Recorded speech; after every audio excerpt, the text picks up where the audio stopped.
Salve, salve galerinha! Estamos aqui iniciando nossa aula de História sobre a Unidade 2, tema 2, Nazifascismo. É um tema muito bacana, muito especial. Talvez seja um dos assuntos mais aguardados do nono ano e também do terceiro ano do ensino médio. Beleza? Então vamos estudar hoje sobre nazifascismo, nazismo e fascismo. Hoje a gente não vai adentrar ainda ao nazismo e ao fascismo especificamente, estudar cada um separadamente. Hoje a gente vai falar de uma forma geral, ok? Então nossa aula de hoje vai ser sobre a página 88 e 89, na qual a gente vai falar das características gerais dos movimentos totalitários que surgiram justamente no período entre guerras do século XX, beleza?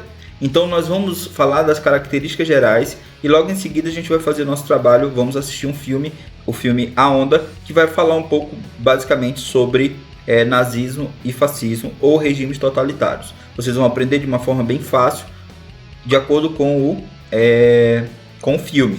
E logo em seguida, por exemplo, amanhã nós faremos uma live para a gente discutir sobre o filme, ok? Ou então na sexta-feira a gente faz uma live para discutir sobre o filme e sobre as características do nazismo e fascismo, beleza? Então vamos lá, unidade 2, nazifascismo, professor Renato, vamos lá. Bom, primeiro a gente tem que falar sobre o período entre guerras. O período entre guerras é o período entre a Primeira Guerra Mundial e a Segunda Guerra Mundial. Esse período vai de 1919, ok? Primeiro ano após a Primeira Guerra Mundial, e 1938, que é o primeiro ano antes da Segunda Guerra Mundial. Então, o período entre guerras é o período entre a Primeira Guerra Mundial e a Segunda Guerra Mundial, beleza? Durante esse período é que surgiu esses regimes totalitários, como o nazismo, o fascismo italiano, o salazarismo português, o franquismo espanhol, o stalinismo soviético, tudo isso surgiu durante o período entre guerras, beleza? Então precisamos estudar esse período de aproximadamente 19 anos que moldou boa parte da história da humanidade no século XX, beleza? Vamos avançar. Primeiro, acontecimentos no período entre guerras, a gente precisa entender. A primeira coisa acontece é justamente crise pós-guerra. Então a Primeira Guerra Mundial não foi solucionada e ela gerou uma crise na Europa, uma crise basicamente que estagnou a economia europeia, tornou a Europa um dos lugares mais hostis a se viver devido aos destroços da guerra. A Europa estava destruída depois da Primeira Guerra Mundial e aí não tinha como se recuperar. Então o período entre guerras começa com uma crise econômica. Então, a guerra, que deveria solucionar vários problemas, ela já, na verdade, gerou outros problemas, que foi justamente um período de crise econômica, ok? Como você pode observar na página 88 do seu livro. Bom, nós tivemos também o Tratado de Versalhes em 1919. Esse Tratado de Versalhes foi como se fosse um tribunal para julgar aqueles que causaram a Primeira Guerra Mundial, no caso a Tríplice Aliança, a Alemanha, a Itália e a Áustria. Então todos esses países foram punidos. A Áustria perdeu parte do seu território, foi dividida em vários outros territórios, vários outros países. A Alemanha perdeu também boa parte do seu império. A Itália, que mesmo tendo passado para o Tríplice Entente durante a Primeira Guerra Mundial, acabou sendo punida durante o Tratado de Versalhes. Então o Tratado de Versalhes foi criado para punir os causadores da Primeira Guerra Mundial. E esse Tratado de Versalhes foi o grande causador do surgimento de nazismo e fascismo na Europa. Porque esse tratado ele humilhava os países que causaram a Primeira Guerra Mundial. Ele transformava a população desses países em como se fossem pessoas em cativeiro, sendo humilhadas, ultrajadas e despertando dentro dessas pessoas que estavam sendo humilhadas pelo Tratado de Versalhes um sentimento de raiva, um sentimento nacionalista de defesa da sua terra. E justamente nesse sentimento é que o Hitler e o Mussolini chegam ao poder tanto da Alemanha quanto da Itália, devido ao resultado penoso do Tratado de Versalhes, que humilhava a população da Alemanha e humilhava a população da Itália. Nesse período também a Alemanha passou por várias modificações políticas, por exemplo, o fim do Império Alemão e o início da República de Weimar, né, em 1919, que fez com que a Alemanha, mesmo experimentando a sua primeira, vamos dizer, a sua primeira experiência republicana, a Alemanha caísse de mal a pior, beleza? Então o Tratado de Versalhes ele é um dos causadores do sentimento de revolta que vai surgir tanto em alemães e italianos, que vão gerar o nazismo e o fascismo, ok? Então esses regimes totalitários que vão surgir no período entre guerras, eles vão ser sentimentos de revolta contra o Tratado de Versalhes, beleza? Deu para compreender? Vamos para frente. Punição aos causadores da Primeira Guerra Mundial, foi justamente o que eu falei para vocês. O Tratado de Versalhes ele puniu os causadores da Primeira Guerra Mundial, limitando sua economia, humilhando seu povo, fazendo com que eles perdessem todas as suas colônias. Então basta vocês lerem lá o Tratado de Versalhes que vocês vão entender. Já digo para vocês, pesquisem para vocês se informarem, ok? Não fiquem somente naquilo que eu estou passando para vocês, busquem informação para vocês de fato aprenderem o assunto.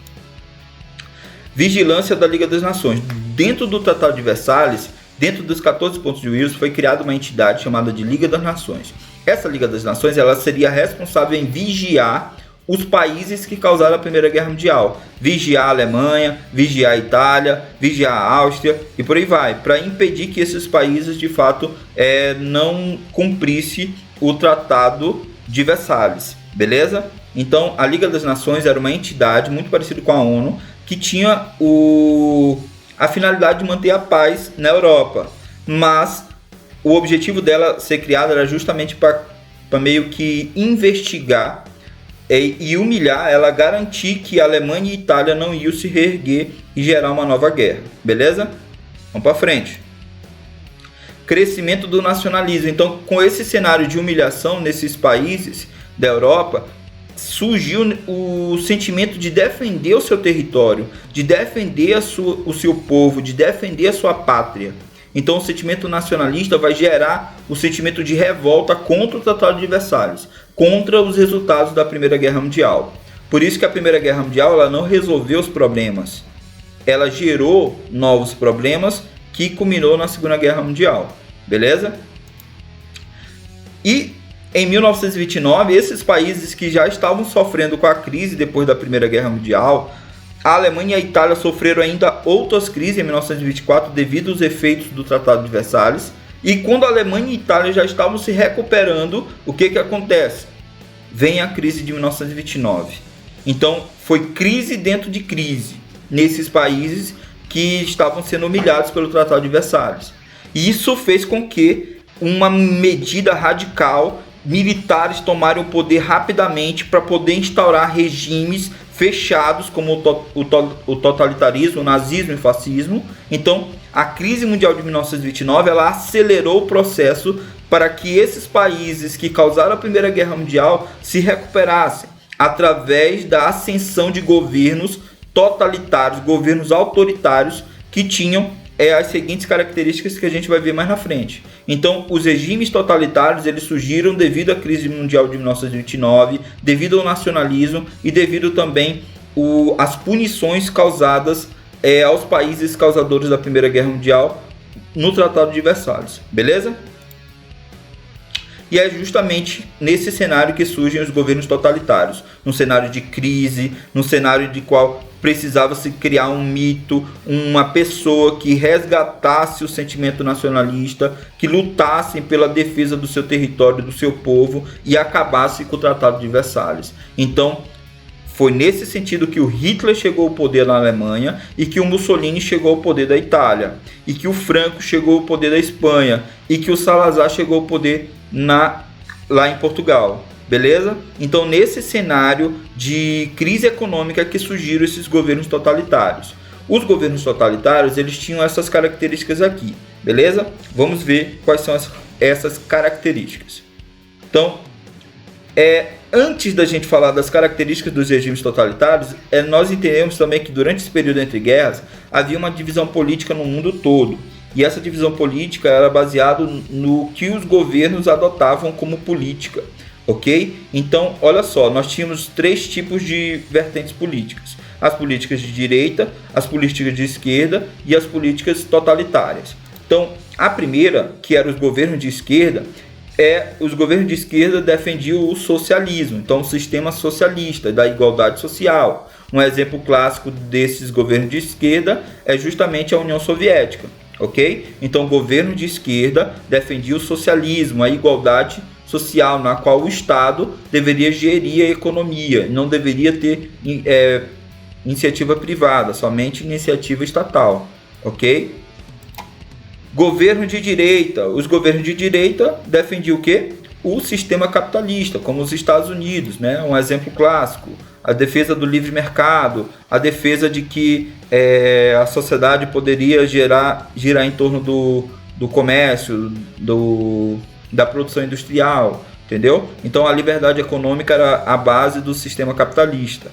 Então os governos de direita adotavam o capitalismo, os governos de esquerda adotavam o socialismo.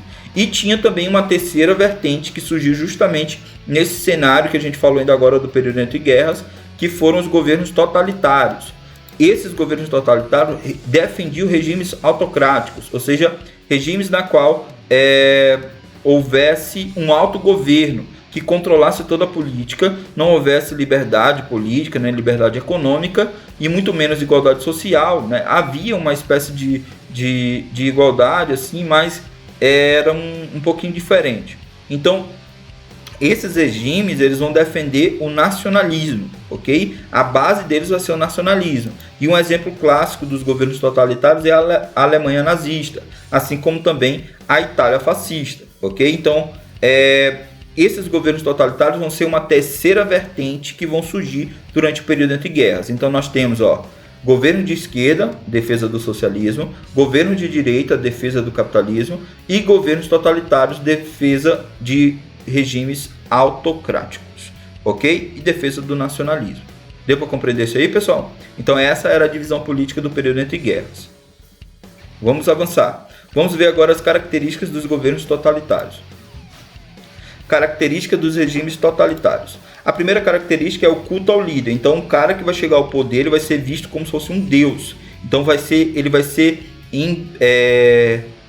endeusado. Como, por exemplo, até hoje a gente fala de Hitler, até hoje a gente fala de Mussolini, até hoje a gente fala de Stalin, até hoje a gente fala de Francisco Franco, fala de Vargas. Então, vai ter o culto ao líder, ao governante.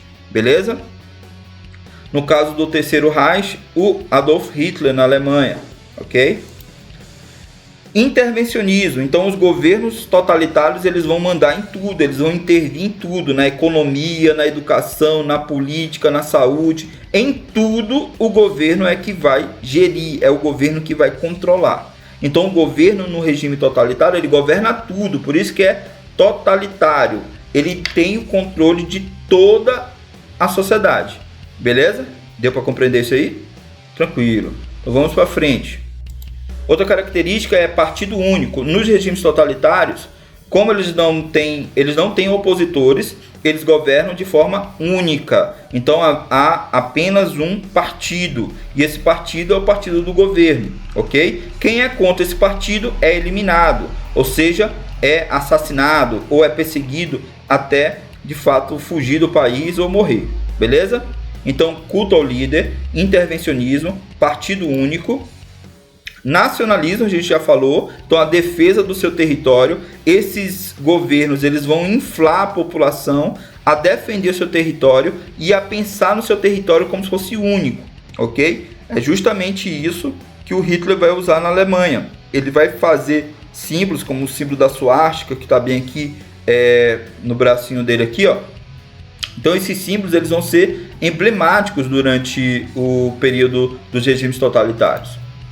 Símbolo, né? O símbolo, por exemplo, a suástica, bem aqui do nazismo, ó, suástica do nazismo, e o fácio, né?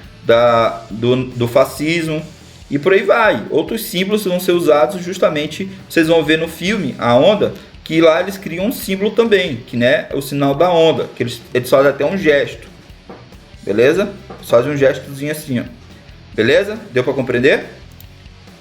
Controle estatal total, a gente já falou do intervencionismo. O Estado vai controlar tudo, até mesmo o jeito das pessoas se vestirem, o jeito das pessoas se portarem diante do público, ok? Toda uma etiqueta vai ser criada para poder manter um padrão, e esse padrão vai eliminar as diferenças dentro da sociedade. Então, as pessoas que vão viver dentro desses regimes totalitários, eles vão acreditar que tudo que é diferente deles é errado, e isso eles precisam eliminar tudo aquilo que é diferente deles. É nesse sentido que surge a ideia dos nazistas de exterminar os judeus, ok? Militarismo, os chefes de governo, ou seja, o líder, ele vai ser um militar, ou ele vai se pintar como militar para poder passar uma ideia de que se você for contra o governo, você vai sofrer represálias militares. Isso era uma forma de conter a população e conter as revoltas. O militarismo também vai ser usado nesse sentido para criar uma espécie de disciplina. Então no filme vocês vão ver justamente isso. Disciplina é poder. Então o militarismo vai trazer justamente a disciplina. Educação controlada, a educação vai ser para valorizar os aspectos do governo. Então toda a educação vai ser para criar militantes para o governo. Então esses militantes, eles já vão crescer sabendo do que eles devem defender, ok? Então os regimes totalitários, eles investem pesado em educação, a educação controlada para valorizar o tipo de regime que eles estão vivendo, beleza? E controle ideológico. Nos regimes totalitários, as pessoas não vão ter amplo acesso às leituras, vai ter a censura, vai ter a repressão. Então, elas vão ter que pensar da mesma forma que o governo. Toda pessoa que pensasse diferente era perseguido e era eliminado. Beleza?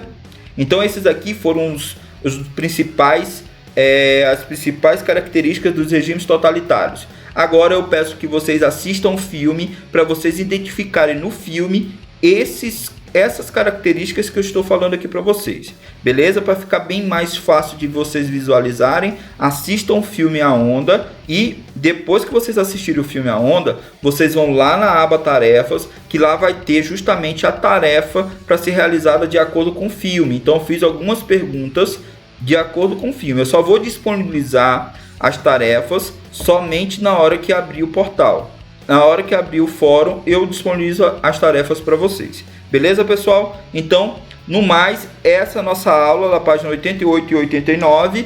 E na próxima aula a gente já vai falar especificamente do nazismo alemão e do fascismo italiano, já encaminhando a nossa entrada na Segunda Guerra Mundial. Beleza, pessoal? É nóis, valeu, galera! Valeu!